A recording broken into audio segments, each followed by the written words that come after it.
Mabisi Manya Dr. Mahamadu Bawumia Tengban Zugalampa Mpusiaza Barka Neti Yumpale Kayumpanya Nwa Katina Pusra Kamera Alafia Jama Nina Mukugweswa Salamu Alaikum. Your Excellency, the President Nana Addo Dankwa Akufo-Addo, National Chairman of the New Patriotic Party, Mr. Freddie Blay, Second Lady, Your Excellency, the former President, John Agyekum Kufuor, who I know is watching us from home, Chief of Staff, Majority Leader, Senior Minister, Ministers of State, Members of the Council of State, Chairman and members of the Council of Elders, Members of Parliament, distinguished elders of the parties, Osaberima Kwesiata First, Omanhene of Ogwa Traditional Area, and the Omanhene of the Chifo Traditional Area, Nananom, National, Regional, Constituency and Polling Station Executives, rank and file of the Great Kukrudu Party, members of the media, the clergy, I greet you all, Assalamu Alaikum. It was a few months ago that the President appointed a few of us to work on the party's manifesto. Included in this team on the Manifesto Committee, Hajia Alima Mahama, Honorable Elizabeth Ohene, Ken Oforiata, Dr. Usu Afriye Akoto, Alain Chiremanting, Matthew Opoku Prempe, Kwekua Jimamenu, Dr. Antonio Akotose, Boabeng Asamoah, and Mr. Yofi Grant. We worked very, very hard over the last few months under the eagle eye of no other person than the President of the Republic, Nana Addo Dankwa Akufo-Addo. And this is the document that I am talking about on behalf of the Manifesto Committee and on my own behalf. You have seen from the presentations that have taken place that there is so much in this manifesto. The theme, leadership of service, protecting our progress and transforming Ghana for all. The manifesto is organized in 3 segments. You have one section, the beginning, which is accounting for our leadership. We were given a mandate, and how have we performed as far as that mandate is concerned? That is the first part of the manifesto. Then the second part deals with the consolidation of our progress. Having made so much progress, we want to consolidate that progress, and then we are able to move forward. And the third part is the acceleration of growth, the plan for acceleration of growth. So these are the 3 parts of the manifesto that the various presenters were putting together so beautifully. Of course, we are all reminded from the very beginning the mess that this government inherited from the mismanagement of the economy under the previous government, with Dumso, collapsing NHIS, and so on. It was a mess, including a collapsing banking sector and financial sector. So we promised to fix this, and we proceeded to fix the broken economy, invest in critical and national infrastructure, and make the government machinery work. I would go to briefly talk about the accounting section of the manifesto. In this section, we list all the achievements that we have actually chalked in our 3.5 years in every sector, 17 sectors in all, and we have listed all the achievements. There are 289 separate promise categories, and we have listed over 300 achievements that we have in 3.5 years. Over 300 achievements. And so when you read the manifesto, you will see that we have fulfilled at least 80% of our promises. That is massive for any government in its first term. 80% of our promises. And when you look at all these achievements, you realize that sector by sector, we have really performed better, much, much better than the previous NDC government. So that is the issue of accounting for our progress. Then we go into consolidating our gains or consolidating our achievements. And here we want to make sure that post-COVID, we are able to consolidate all the achievements that we chalked and then be able to move the country forward. So this is consolidating our achievements in agriculture, in industrialization, the infrastructure, and so on. So we have so much to consolidate, and all these achievements that we talked about, free SHS and so on, we are not going to let them go. We are going to continue and deepen them and implement them and consolidate them for the benefit of all Ghanaians. The final section of the manifesto deals with our accelerated growth agenda. Of course, as the economy is very key. And if you want to accelerate growth, you have to tackle some of the key bottlenecks going forward. And our number one priority is to stimulate growth, development, and investment in the real sectors of the economy. The real sectors that make the difference, particularly in agriculture, industrialization, digitization, ensuring macroeconomic stability, and engendering the economic transformation of our country.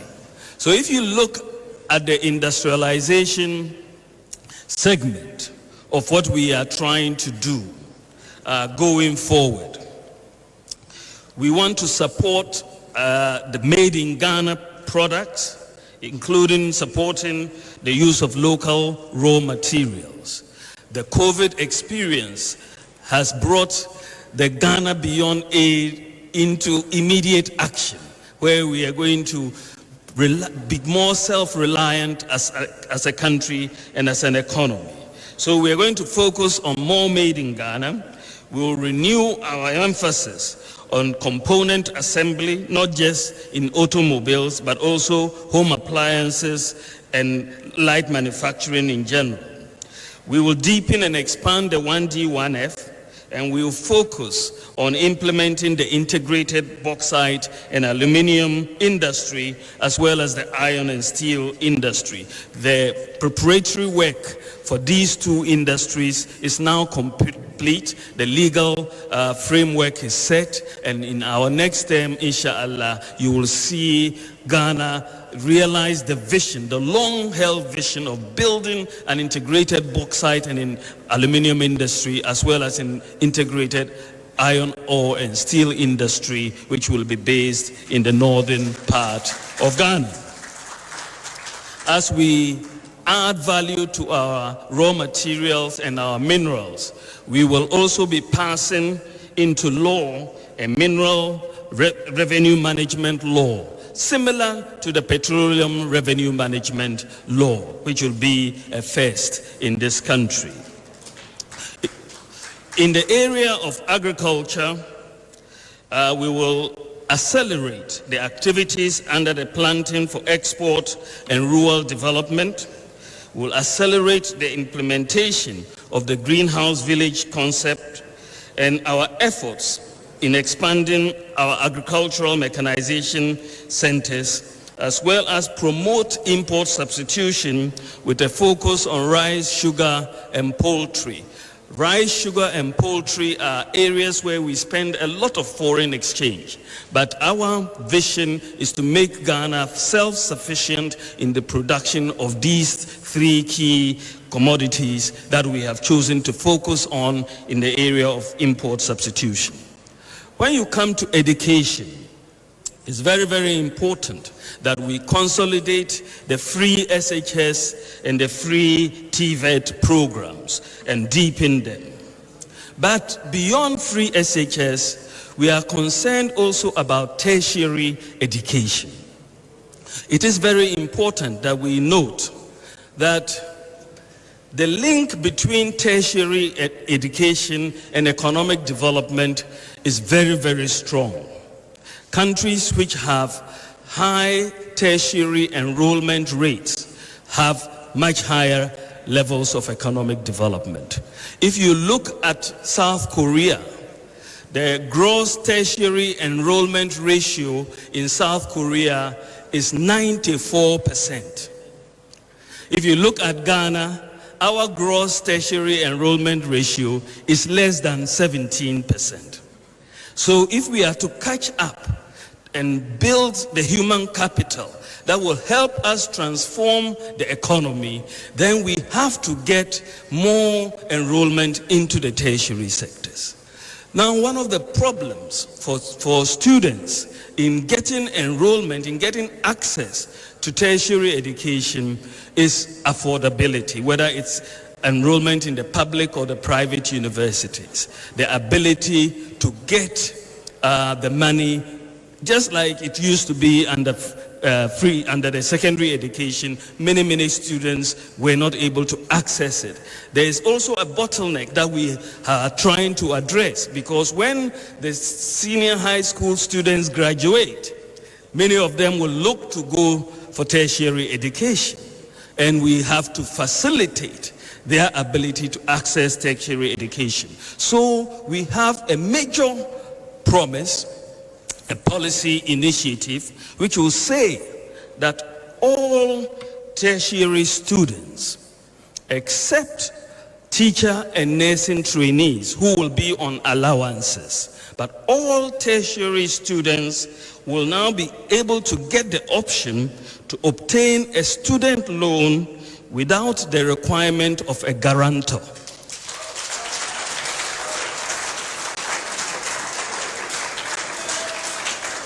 The problem for many tertiary students is the current scheme asks for guarantors. And you know, a lot of people are not willing to put their pensions online. So many students are not able to access. So you don't need a guarantor. All you need is your national ID card. That's all. And then you will be able to access your loan. And once you complete the tertiary education, repayment will be deferred. After your national service, you will get 1 year grace after the national service before you start repaying. So it's a major tertiary education initiative to enable us improve access to tertiary education as well. We are also going to implement the $219 million Ghana Accountability for Learning Outcomes project. This is known as the Gallup project, and it is a project for which the funding has already been secured. And what is this project about? We have identified 10,000 low-performing schools in Ghana. Their performance is quite low. And we have got this program where we are going to target these 10,000 schools and improve their performance by giving them additional funding in addition to their capitation grants, and also support the teachers additionally so that they can raise the levels of performance of these 10,000 schools so that they will not be left behind. This is the Gallup program that we are going to be implementing. In addition, we want to make sure that we focus on education in the Zongo communities. So we are building in each of the 16 regions. We are building model senior high schools in Zongo communities in the 16 regions. So we have 16 model senior high schools in the 16 regions of Ghana in the Zongo communities. Of course, one of the areas that has not received enough attention is in the area of special needs education. And we are going to focus on special needs. A lot of our children who are suffering from autism or cerebral palsy and other special needs need support. And government needs to support many organizations who are in the private sector trying to also help. And we're going to increase the resources and infrastructure for special needs education across the country. We will also expand infrastructure to increase access to professional legal education. This is one area that the limited infrastructure in the law school really limits intake. And so there's a lot of frustration with many prospective lawyers not able to get in. So we are going to help expand the infrastructure needs so that we can get more people who are able to study. We will also complete the provision of free Wi-Fi at all senior secondary schools and public tertiary institutions. The process has started. A contract has already been awarded, and ECG is also leveraging its fiber network across the country. And even before the end of this year, we will be starting from the ECG perspective on the tertiary institutions. But inshallah, by next year, we expect most of the work, if not all, our senior high schools and tertiary to have free Wi-Fi for their studies. Then we look at health, which my good friend Okoboy talked about. We have a major program in the health sector. We have Agenda 111, which used to be Agenda 88. We're going to build district hospitals wherever they are none. 102 in all, 2 additional psychiatric hospitals, and 7 regional hospitals. 6 in each of the new regions. We are building the regional hospitals in the 6 new regions, and 1 in Western region, in addition to the rehabilitation of Efiankwanta Hospital. So that is a major infrastructure area that we are going, and it's the biggest healthcare infrastructure that we are going to be putting in place for many years. We will focus, ladies and gentlemen, on health promotion and prevention as part of primary healthcare through the National Health Insurance Scheme to achieve universal healthcare. It is important for us to note that 95% of the disease burden is already covered under NHIS primary, secondary, or tertiary diseases. It's already covered.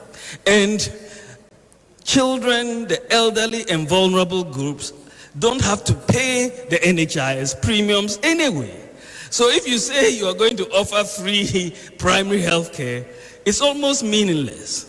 Because if you have free primary health care and you don't have an NHIS card and you go for a checkup and they say go for secondary treatment, what are you going to do? So our focus is going to be on the promotion and prevention of, primary health and promotion and prevention as part of primary health care. We are also going to work with the Ghana Medical and Dental Council to streamline the admission processes for foreign-trained doctors. The discussions with a lot of foreign-trained doctors speaks to a lot of frustration that they have in joining the normal medical corps, especially some of our brothers and sisters who have trained in Cuba when they come in. We are going to discuss with the Ghana Medical Council to streamline those processes to enhance access. We will also help by expanding access to medical schools in Ghana, by building additional facilities and augment its human resource base. Ladies and gentlemen, we will eliminate import duties on sanitary pads to improve health conditions, particularly for girls. It's very important, but what we want to really do is to make sure we produce the sanitary pads in Ghana. Until that happens in their numbers, we are going to eliminate the import duties to bring down the cost. And the focus in this era of digitization, we are going to also focus on telemedicine. Now that will reduce the cost as doctors can diagnose and prescribe at a distance and don't have to be particularly at a location. Then I move on to housing. The housing sector is one of the sectors that we are, God willing, going to focus a lot on in the next term. There are three components of our housing policy. It is clear that there are a lot of youth who, when they finish school, just trying to rent accommodation is a big problem. And why is it? The large demands for rent allowance. Sometimes up to 2 years demand. But someone who is finished school and just starting a job doesn't have those savings to pay all these huge demands for rent allowance. The landlords, on the other hand, have gotten used to asking, even though the law says 6 months, they've gotten used to asking for 2 years and insist on it because they are saying that they don't know if the tenant will run away or not, so they want to collect it upfront. So there is a market failure. There's a market failure between what the tenants want and what the landlords want. And this is why government has decided to come in and bridge this market failure by setting up a national rental assistance scheme. And under this scheme, if you have a job and we can deduct regularly from your income, under this scheme, the National Rent Assistance Scheme will give you a loan to pay your rent allowance. But we are paying this not to you, but to the landlord. And then we will deduct monthly as you would normally pay. So we are bridging this. You need to have a formal employment, which will allow us or guarantee someone who will guarantee so that you can pay. But it is very, very important that we address this, and we are going to be putting in place 100 million Ghana cedis for the National Rental Assistance Scheme and work with the private sector to crowd in more so that we can get this done and relieve a lot of people who are renting of the burden. We are also going to digitize the National Rent Control Board, and a new law which has been coming to cabinet will also pass a new Rent Control Act to become modern with our times. So we are doing the rental housing. Then we are going to focus next on low-income housing. Through the land banks that we have already gotten together, we are going to build housing estates. Because the focus, a lot of people in the low-income category cannot really buy many of the affordable homes that are being built. But if you have low-income housing, they can rent or they can rent to own. And that will provide a lot of low-income people access to housing with a lot of infrastructure around it. And the low-income housing, we're going to be working with the Building Roads and Research Institute, BRRI. We've looked at some of their designs, and they are very cost-effective once we use local materials, and we can put up many estates to deal with this over time. Of course, the affordable housing, so to speak, for the middle incomes through the mortgage market will continue. But a third aspect of the land housing area is a reform or the complete digitization of the land administration in this country. We have started the process of putting together land digitization, and we will complete it by the grace of God in our next term. We want to make sure that when anybody is trying to buy a land, you can go to the computer and know who owns this land. Very, very simply, so that the litigation around land goes. And this is going to be a major focus for us in our next term, God willing. Of course, we are going to do this physical infrastructure. All of you have seen our delivery tracker website that we have put in place to show the massive amount of infrastructure that has been done. Of course, we have challenged the NDC to put together a similar website so that we can see what they have done fili rather than Green Book style. They should go district by district, put all their infrastructure together, and we will see. So we are going to continue building on infrastructure. Year of roads, water for all, toilets for all, and all of that. We will continue doing that. We will continue the construction. We'll have construction in Sunyani and Keta of water supply projects, of course, in addition to those going on in Tamale, Yendi, Damango, and so on. We'll accelerate our investments in roads, railways, and ports. And for the people of Cape Coast, I have good news for you. We are building a new harbor in Cape Coast and a new airport in Cape Coast. It is very critical that we do that. An airport makes a lot of sense in Cape Coast. It's a real tourist hub, and between Greater Accra, Kumasi, and Cape Coast, you have a triangle that really is a lot of hub of economic activity. You can build railway lines between them, and it's a major growth pole if we put an airport here to drive infrastructure growth. Of course, we are going to continue to construct the Eastern Line. We are going to construct the Eastern Line and the Ghana-Burkina Line, which is also very, very much.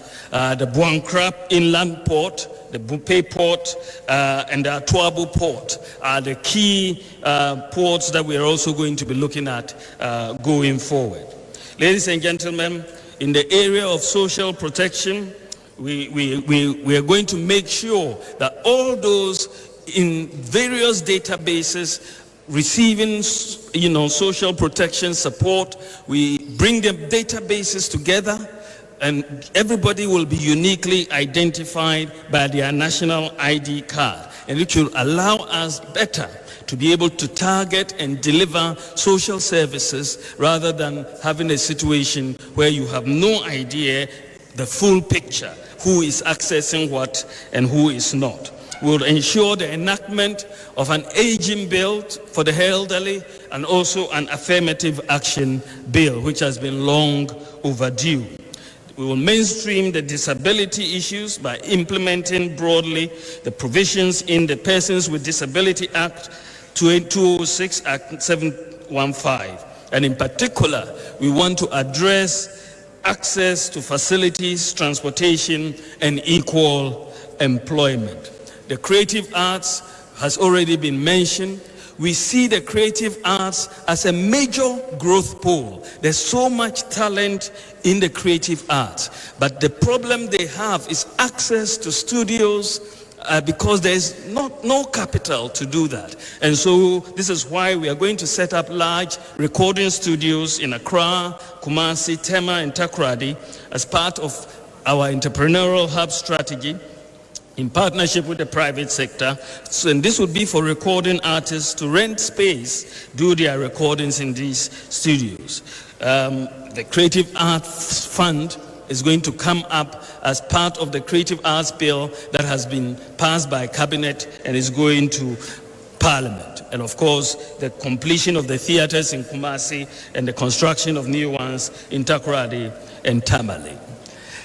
In the area of governance, we are going to continue to improve the financing of anti-corruption agencies. We've seen the biggest increase in financing for anti-corruption agencies under the Nana Akufo-Addo government. We will continue to provide resources for the implementation of the Right to Information Act and for the Right to Information Commission to be operationalized. And we will assist the National Media Commission to implement fully the coordinated mechanism for safety of journalists and ensure the completion of property valuation and digitization of valuation roles across the country.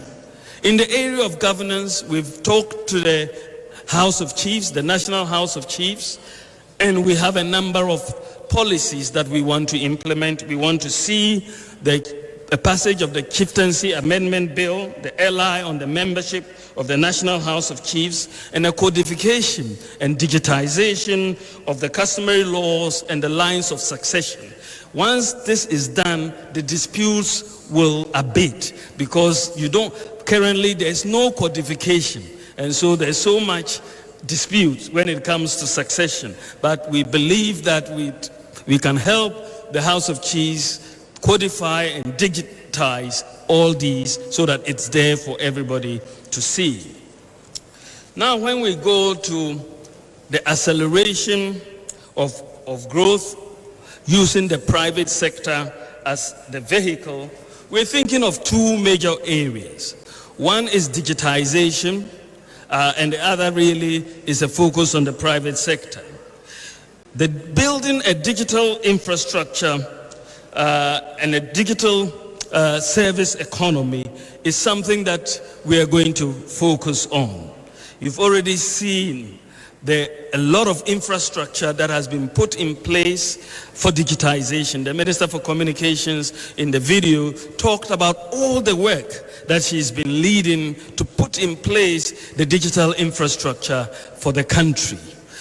We've now got a national ID system, we have digital address system, we have mobile money interoperability, and so on. This is solid digital infrastructure. We are going to reduce the high cost of data and reduce taxes on digital devices. We are moving into a digital era, so data costs and the cost of digital devices, we'll look at it, reduce spectrum and license costs, and further, the cost of international calls to support both regional and international trade by removing the mandatory 19 cents per minute tariff for international incoming calls. As we see it, it is more of a nuisance tax, and we will abolish this 19 cents per minute tariff for international incoming calls and replace it with a competitive regime. In fact, the existence of this 19-cent tariff is one of the causes of the SIM-box fraud that we have been seeing over the years. So we will abolish it. We'll leverage the digital transformation as growth by increasing broadband coverage, as Joe Anochi talked about. And we will integrate our existing infrastructure. It's going to be very, very important. We've got all this infrastructure that we've put in place. They are in silos. For example, we will link the National Identification Authority with the Births and Deaths Registry. With that linkage between NIA and Births and Deaths Registry, which we will do next year, it means that immediately you are born, your birth will be recorded by the NIA, and right then you will be given a national ID number right at birth, which will stay with you through to death. We will link the NIA also to the Ghana Revenue Authority to broaden our tax base. Currently, we have less than 3 million people who have signed up for tax identification number. And if you don't have a tax identification number, access to some of the government services becomes difficult. Currently, we have 3 million people, and we've said, how can we make sure everybody pretty much has a tax identification number? The answer is simple. We are going to convert every NIA number into a tax identification number. So if you have your NIA card, your NIA number will be your TIN number, and the matter is finished. And by the beginning of next year, we should have at least 16 million TIN numbers, and that changes the economy. It broadens the tax base and brings everybody into the formal economy. And so this is what the sort of thing that we are going to be doing, linking all these databases with the anchor being the national ID card. Of course, we will put together a national data center.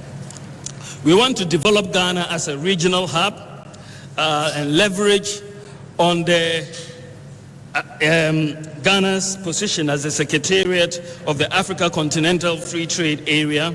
We'll build a financial services hub, a mining hub, aviation and logistics, petroleum, automobile, tourism, and a digital services hub. We are in the process of focusing on all of these areas, and we are going to make Ghana the real trade hub in the sub-region and become a regional hub. That is the way we are going, and there's no reason why we are not going to be able to do it.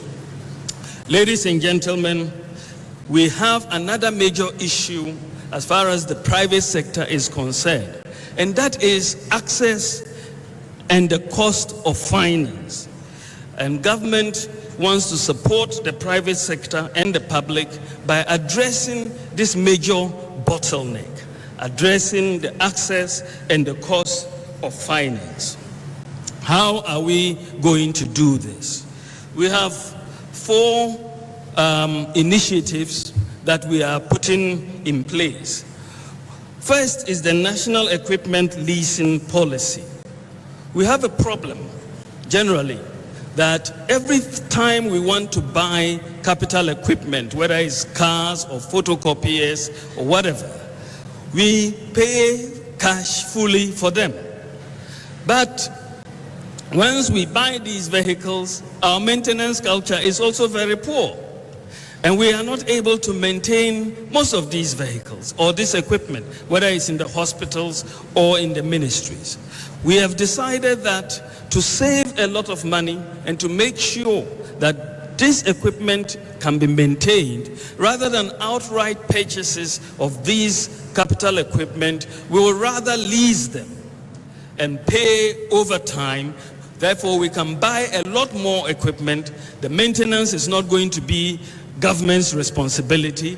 The lessors will provide the maintenance, and it will save government a lot of money. So government may be able to say, oh, we'll buy 100 cars this year. But if you are leasing, you may be able to lease 500 cars with the same money that you have. So we'll be able to equip government, we'll be able to equip our hospitals with all of that. Then the other area that we are looking at is the entrepreneurial area, which is in the establishment of entrepreneurial hubs for small businesses. We have a lot of small business people who have ideas, who can do so many things, but there is no capital to do it. You ask them to set up a factory, there is no money to set up the factory. So what you can do as government in the context of is to build these entrepreneurial hubs. Maybe it's a tailoring hub. You can build a fully equipped tailoring factory that is available. So if somebody has a contract to make uniforms, they'll come and rent space and produce those uniforms, pay and go. And somebody else can come. So you can put these different things in the various hubs in the country so that small businesses can rent, whether it's in uniforms making, whether it's in shoes, whether it's in shea butter processing. So you have these common user facilities without necessarily having to pay for each entrepreneur to set up these things. It will really help the small business area. Then we have the World Bank assisted Job and Skills Project to provide apprenticeship to the youth, skills development, and also grants to help them set up their business.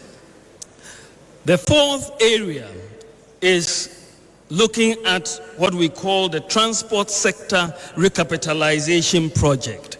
If you look at our transport sector, you will notice that a lot of the vehicles, whether they are the taxis, whether they are the trotros or buses, are very old. They are very old on the system. But we are building an automobile industry. What we want to make sure is not just that we are building the industry, but the people here, the business people, the commercial drivers and so on, should be able to own these vehicles. So we are setting up a transport sector recapitalization project so that we introduce a government-backed lease-to-own scheme where the existing commercial operators can essentially exchange their vehicles for new vehicles and pay over time, because these vehicles are going to be assembled or manufactured in Ghana.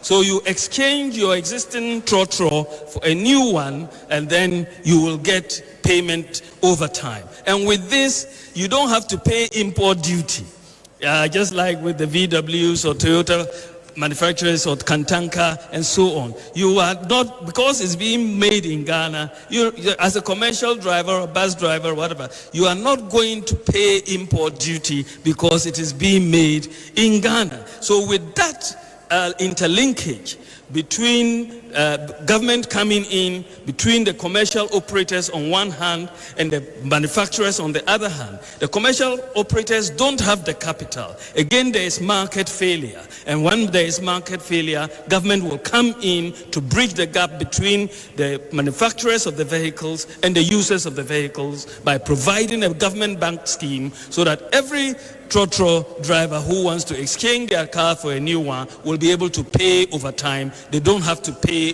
upfront for the new bus or the new trotro.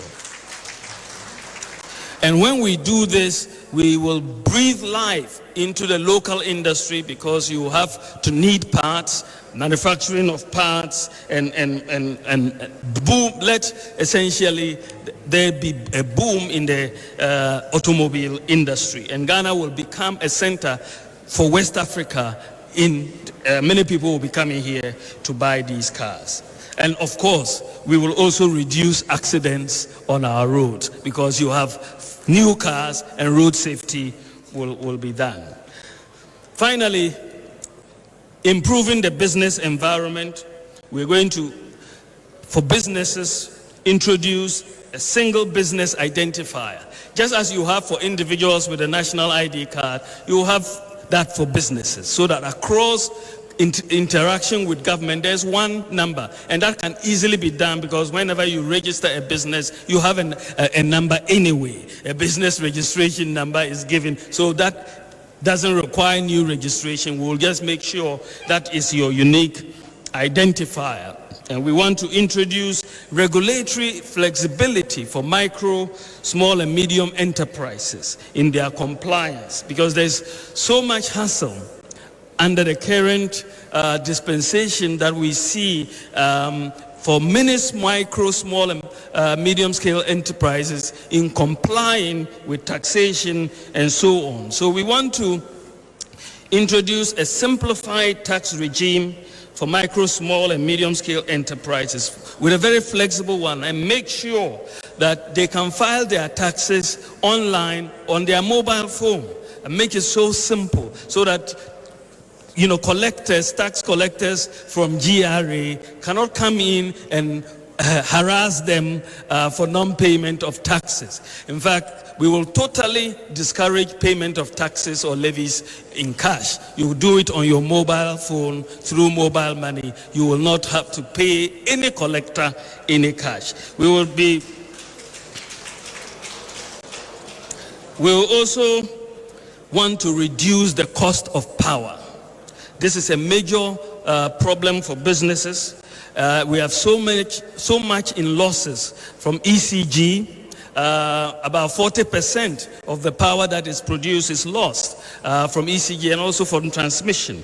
And we are going to introduce new technology from the ECG perspective. They've piloted a new remote sensing technology which is working very beautifully. And this is we're going to begin implementation.